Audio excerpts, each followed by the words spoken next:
Okay, Miss Faye, can you tell me or provide me an overview of the respiratory therapy program at Charter College and kind of the structure of it from classroom, online, the clinical setting, and the labs? Absolutely. So our program is designed as a blended format in that the student will do or complete all of their didactic assignments online, and they will submit them to an instructor that will follow them along in the course. The course is designed to sort of give that student that hands-on approach, even in the didactic part, in that they will complete most assignments by recording different skills with a family member or a child, such as doing vital signs and different breathing treatments. So once they complete the didactic part, each mod, then they will move to the next mod. And of course, it is sequential in that you have to pass each semester in order to proceed to the next mod. So there are also two on-site lab courses that they will have to take. And this is the fun part where they get to fly out to our Salt Lake City campus. And we have a lab that's set up with all sorts of respiratory equipment that they would get to practice and learn their skills before going into the clinicals. One of those lab courses are offered in the spring, and the other one is offered in the fall. We will fly that student out in to Salt Lake City, and they will spend 40 hours in our lab with our lab instructor to learn those skills. In addition to didactic work and our hands-on site lab, the student will also complete clinical courses, and they will have to complete a certain amount of clinical hours based on the course, starting in the third mod of the course. The way we have set up the clinical courses is that if a student apply for the program, then we are going to seek a clinical site in their area so that they can complete those clinical courses. That's really cool. I like that. Um, what specific respiratory care skills will students gain knowledge in before by the time they graduate? Well, when they graduate from our program, they will have the training necessary to pass a national certification that will give them the highest credential as a respiratory therapist. So they will, once they pass their boards, they will become a registered respiratory therapist, which is the same equivalent. I always tell people to compare that as an RN. So they will have all the skills that they would need to work in any facility. They can also branch out and go to specialized areas. So if they have an interest in sleep studies where they go in and watch people to see who have obstructed sleep apnea and and they have to wear CPAP at night, or you could be one of those students who want to work in a pulmonary function lab, or you might want to go into neonatal or home care. So we have different branches of respiratory therapy for those students who desire something different other than working in the traditional hospital setting. Okay. And with that being said, while in the program, will students learn about treating patients across all ages from newborn to seniors? Yes, yes. Our program is designed to, when you talk about neonatal, newborn, or up to geriatrics. Now, we do talk about neonatal, but the good thing about our profession is that there is a specialized course that a student can go back and get specialized certification in neonatal, and they can actually work in a hospital that only do neonatals. So we will teach them basic respiratory therapy for a child and an infant, but nothing on the level of being an expert. That is a specialized training that they would have to go back to complete. And as far as geriatric patients, absolutely. They will treat those patients too. We will teach them everything that they need to treat them. The only thing that we won't give them certification in will be a national certification in neonatal and pediatric respiratory care. Okay, okay. So are there when students are in the program, do they learn ventilator management and critical care skills as well? Yes, they do. About halfway through the program, I think it's mod 4, where we will start teaching them critical care and mechanical ventilation, and this will prepare the students to work in our ICU units and be able to take care of patients that come in the emergency room. Because as a respiratory therapist, we work all areas of the hospital.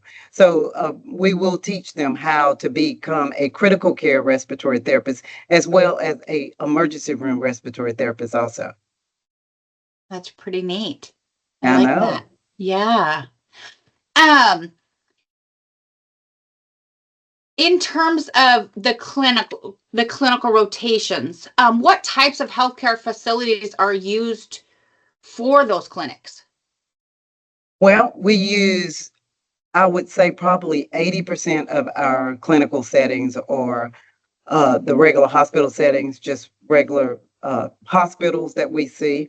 And usually these hospitals incorporate any and every type of patient, ranging from pediatric patients, neonatal patients, and our students actually will do a clinical rotation, or maybe just go through and review a neonatal unit so they'll know if that's an area that they would like to branch off into. But so typically they will be in a traditional hospital that incorporate ICU, ER, and as I said before, a pediatric floor. Now, we will also have to schedule them to do a rotation in a home care setting where they will actually know how to go out and see patients who are at home with different type of breathing apparatuses, oxygen therapy, CPAP units, BiPAP. Also, we will train them in a pulmonary function lab. So any area that the student would have to know to be a trained respiratory therapist, all of those clinical rotations are incorporated into our program. That's awesome. And are the clinical sites mostly local, or would students need to travel? Well, I would say it would be a good thing if they could all be local, but more than likely there's going to be some travel. But the majority of them will be, we're hoping to keep them within a proximity that the student will be able to transport, travel back and forth home and not have to, worry about lodging and all that. Usually no more than an hour away from your home is what we're shooting for. Perfect. Are the clinical placements chosen, or do students have input? Um, well, I would say yes and no. So here's what I mean by that. So say if a student's already working in a hospital Okay. and their hospital is one of our clinical sites, then I would say yes, then that would be a chosen site. But most of the time, we would maybe have to change a clinical site if a hospital is not able to offer a skill that the student needs. So yes and no. So we would have to find a hospital. If this is a small hospital that do not offer a lot of critical care, then yes, we would have to choose a hospital to send that student to that. But the majority of them will be able to have some input into the clinical site that they choose. Okay. So basically, we need to make sure that the affiliate clinics, that they have the necessary skills, right? They provide the necessary setting and skills Right. for our students to be successful in the real world. Absolutely. So Okay. if they're not, if they say, for instance, if because we have a lot of little rural hospitals that would love to have students, and up to a certain amount of skills, they can pass those skill competencies there. But a lot of things they ship out to larger hospitals. So in that case, we would have to send a student to a larger hospital to get that skill. That makes sense. That makes sense. And the program in itself is 19 months, 19 mods. correct? Yeah. Okay. 19 mods, which each mod is 10 weeks, remember. Okay. So we're talking So a the year and a entire half. program is 80 weeks long. Right, Okay. right. Okay. hmm That's pretty awesome. Yeah, yeah. Yeah. And then when they graduate, they will be eligible to sit for boards to have the highest credentials as a respiratory therapist and an associate degree. Okay. So in your opinion, why should a student choose Charter College's respiratory therapy program? In my opinion, well, I think because we will have qualified instructors that are trained to teach students in the online format.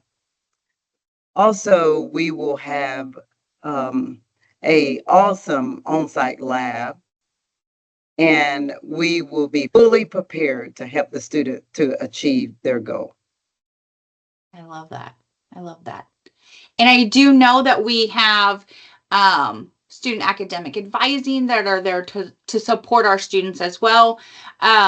So what would you say if we had, because I'm not clear, what would you say if we had, what kind of support could we provide students if they were struggling a little bit, say in their clinical rotations? How would we support Okay. them then? Well, if they are struggling in their clinical rotation, then we would have a method of remediation. We have each week, the students will meet with their instructor. In addition to our 2 hour long live lecture that the students would be able to interact with their instructor, the instructors will also have what we consider office time, and the students can log on with their instructor and go over those skills that they feel that they are incompetent in. In addition to that, if we need to, we will have clinical preceptors at the hospital that will be willing to work with those students outside of their regular clinical time. And if they're in the Salt Lake City area, they can always come by the lab and work with our full-time clinical instructor, lab instructor. Oh, that's terrific. Yeah, yeah, That's really, really good. yeah. And from what I understand that our instructors also have real world Oh, yes. experience as well, right? Yes, all of our instructors, including myself, we work in the hospital now as bedside therapists.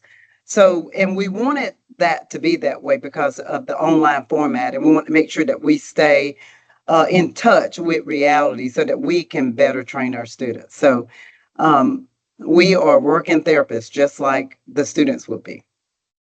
That's wonderful. Well, thank you so much, Miss Fay, for your wonderful kind of analogy of this program. I think it's going to be amazing, and I can't wait for it to get going. I am too. It's going to be an awesome program, and we're very excited about it. We have a lot of integrated technology in our program that's going to be almost like the students are standing in a lab when they complete some of their assignments and also standing in the hospital. So, a lot of very, very good technology in our program.